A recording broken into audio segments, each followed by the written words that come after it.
I have some pretty hard shoes to fill, no?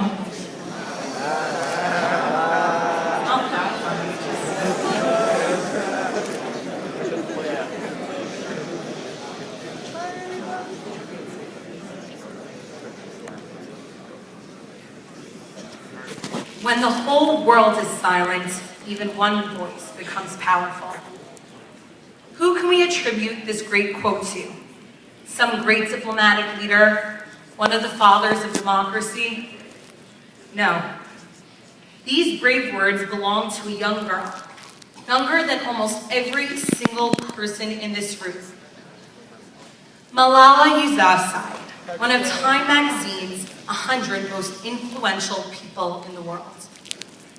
Malala Yousafzai was only 11 years old when she began to blog for the BBC, detailing her life under Taliban rule and expressing her views promoting education for girls across the globe.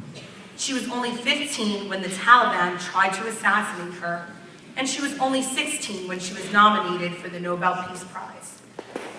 Malala Yousafzai is your age.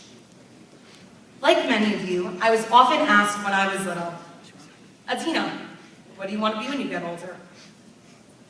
I hated that question. Not because I didn't know the answer, but because I genuinely thought it was a silly question. Why were people so concerned with what I would be doing in 15 years from now? Why weren't they asking me, what do you want to be today? How are you going to be a better person today? How are you going to change the world today? Why were they jumping so far ahead in the timeline of my life? Was I not capable of being someone, accomplishing goals, or making changes in the world around me because of my young age? No, it wasn't that I was incapable. People were just underestimating me. There are many teens across the globe, like Malala, who are choosing not to let the world underestimate them because of their age. Take 17-year-old Kelvin Doe from Sierra Leone, who at the age of 13 built a generator for his entire neighborhood because it was lacking a reliable electricity supply. Or Zan Heidi, a 15-year-old middle school student from Shanghai, who organized a protest in front of the Shanghai Education Bureau because of her frustrations with the Chinese residence registration system. Or even Jack Andraka, a 16-year-old high school student from Maryland, who recently unveiled an inexpensive way to detect pancreatic cancer at the Intel International Science and Engineering Fair. Young people are changing the world. But this is not a new phenomenon. Young adults have demonstrated bravery, passion, and wisdom beyond their years long before the 21st century. It is over 70 years since another young diarist, who at the same age as Malala, chronicled the brokenness of the world she witnessed, and through her writings has been an agent of change and a voice for the oppressed.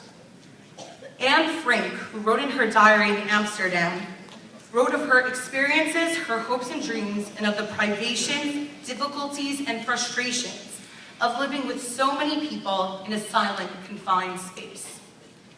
Since 1947, Anne Frank has become emblematic of the tragedy of the Holocaust, embodying the image of the 6 million Jews who were brutally murdered at the hands of the Nazis.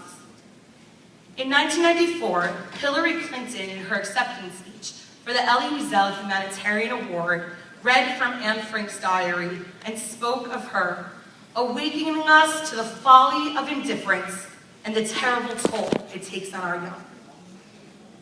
Both Malala and Anne wrote to tell their stories to the larger world, to sensitize the world to inconceivable injustice and suffering.